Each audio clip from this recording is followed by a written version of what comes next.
నమస్కారం. వైశాఖ మాసంలో వచ్చే పౌర్ణమి తిథిని మహావైశాఖి అనే పేరుతో పిలుస్తారు. ఈ మహావైశాఖి చాలా శక్తివంతమైన రోజు. కార్తీక మాసం అంటే దీపానికి ప్రాధాన్యత ఉన్న మాసం. మాఘమాసం అంటే స్నానానికి ప్రాధాన్యత ఉన్న మాసం.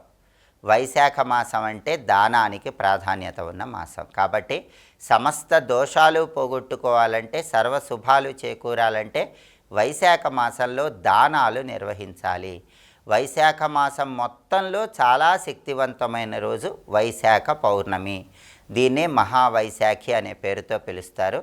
ఈ మహావైశాఖి సందర్భంగా కొన్ని దానాలు ఇవ్వటం ద్వారా ప్రత్యేకమైన ప్రయోజనాలు చేకూరతాయని స్కాంద పురాణంలో, వైశాఖ పురాణంలో ప్రామాణికంగా చెప్పారు. ప్రధానంగా ఇవ్వవలసిన దానం నీటి కుండ దానం. వైశాఖ పౌర్ణమి సందర్భంగా ఎవరైనా సరే నీటి కుండలు, నువ్వులు, అన్నము వీటిని దానమిస్తే సమస్త శుభ ఫలితాలు చేకూరతాయి.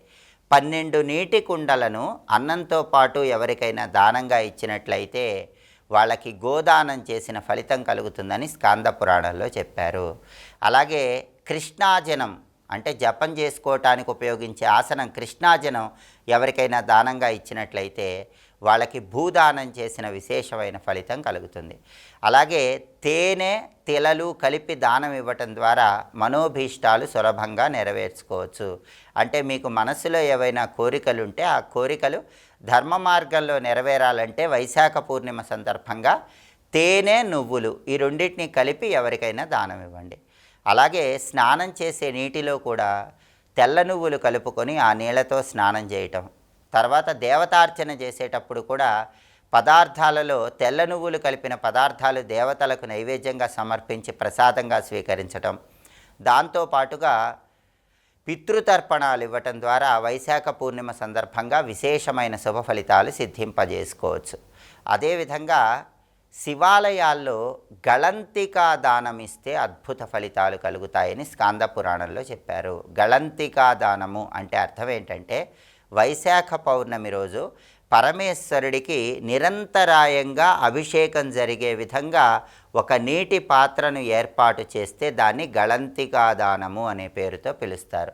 అంటే ఎక్కడైనా సరే శివలింగం ఉంటే ఆ శివలింగం పైభాగంలో ఒక పాత్ర నిండా నీళ్లు ఉంచి దాని కింద ఒక రంధ్రం ఏర్పాటు చేసి నిరంతరాయంగా ఆ పాత్రలో ఉన్న నీళ్లతో ఈశ్వరుడికి అభిషేకం జరిగే విధంగా చూస్తే దీన్ని గళంతికా దానం అంటారు. దీన్ని వైశాఖ పౌర్ణమి రోజు నిర్వహిస్తే సంవత్సరం పాటు పరమేశ్వరుడి సంపూర్ణమైన అనుగ్రహం కలుగుతుంది. అలాగే ప్రధానంగా ఇవ్వవలసిన ఇంకొక 3 దానాలు కూడా మనకి స్కాంద పురాణంలో చెప్పారు.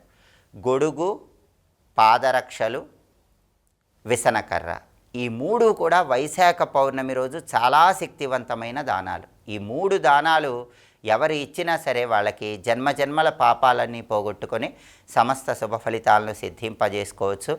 అలాగే వైశాఖ పౌర్ణమితో పాటుగా ఈరోజు కూర్మ జయంతి. శ్రీ మహావిష్ణువు కూర్మ రూపంలో ఆవిర్భవించిన రోజు. కూర్మ జయంతి సందర్భంగా మంత్రశాస్త్రంలో చెప్పబడిన కూర్మ మంత్రాన్ని ఇంట్లో దీపారాధన చేశాక 21 సార్లు పఠించినట్లయితే శ్రీ మహావిష్ణువు అనుగ్రహం వల్ల భూలాభము, గృహలాభము చేకూరతాయి. సొంతింటి కల తొందరగా సాకారం చేసుకోవచ్చు. కాబట్టి గృహయోగాన్ని అందిపుచ్చుకోవటానికి, సొంతింటి కళను సాకారం చేసుకోవటానికి కూర్మ జయంతి సందర్భంగా మంత్రశాస్త్రంలో చెప్పబడిన ఏ కూర్మ మంత్రాన్ని జపించుకోవాలో ఇప్పుడు మనం చూద్దాం. ఓం నమో భగవతే కుం కూర్మాయ ధరాధర దురంధరాయ నమః. దీన్ని కూర్మ మంత్రం అంటారు. ఇది 108 లేదా 54 లేదా 21 సార్లు మీ వీలును బట్టి ఇంట్లో దీపారాధన చేశాక పఠించినట్లయితే కూర్మ రూపంలో ఉన్న విష్ణుమూర్తి జయంతి కాబట్టి ఆయన అనుగ్రహం వల్ల తొందరలోనే గృహ సంబంధమైనటువంటి సమస్యలన్నీ తొలగింపజేసుకొని గృహయోగాన్ని అందిపుచ్చుకోవచ్చు. అలాగే ఈరోజుకి ఇంకొక ప్రత్యేకత కూడా ఉంది. సంపద్ గౌరీ వ్రతం అంటే సంపదలు లభించటానికి గౌరీదేవిని పూజించవలసిన రోజు. మహిళామణులు చేతికి 5 దారపు పోగులతో ఏర్పాటు చేసినటువంటి తోరాన్ని కట్టుకొని దానికి 5 చోట్ల ముడులుండేలాగా చూసుకొని ఆ తర్వాత తమలపాకులో పసుపు ముద్ద ఉంచి గౌరీ స్వరూపంగా భావించి గౌరీ అష్టోత్తరం చదువుతూ అక్షింతలతో పుష్పాలతో పూజ చేసి ఆ తర్వాత హారతి ఇచ్చి పులగము, బూరెలు నైవేద్యంగా సమర్పించాలి. తర్వాత ఇంటికి 3 కానీ 5 కానీ ముత్తైదువులను పిలిచి వాళ్ళకి తాంబూలంలో ఈ పులగము బూరెలు ఉంచి తాంబూల వాయనం ఇవ్వాలి. దీన్నే సంపత్ గౌరీ వ్రతం అనే పేరుతో పిలుస్తారు. వైశాఖ పౌర్ణమి రోజు ఈ సంపత్ గౌరీ వ్రతం చేస్తే గౌరీదేవి అనుగ్రహించి సర్వ సంపదలను కలిగింపజేస్తుందని వ్రత చూడామణి అనే ప్రామాణిక గ్రంథంలో చెప్పారు. కాబట్టి చాలా శక్తివంతమైన రోజు వైశాఖ పౌర్ణమి. మహావైశాఖి. ప్రత్యేకమైన దానాలు నిర్వహించుకోండి. అలాగే సముద్ర స్నానం చేయండి. సముద్ర స్నానం చేయటం ద్వారా నరపీడ దృష్టి దోషాల నుంచి బయటపడండి.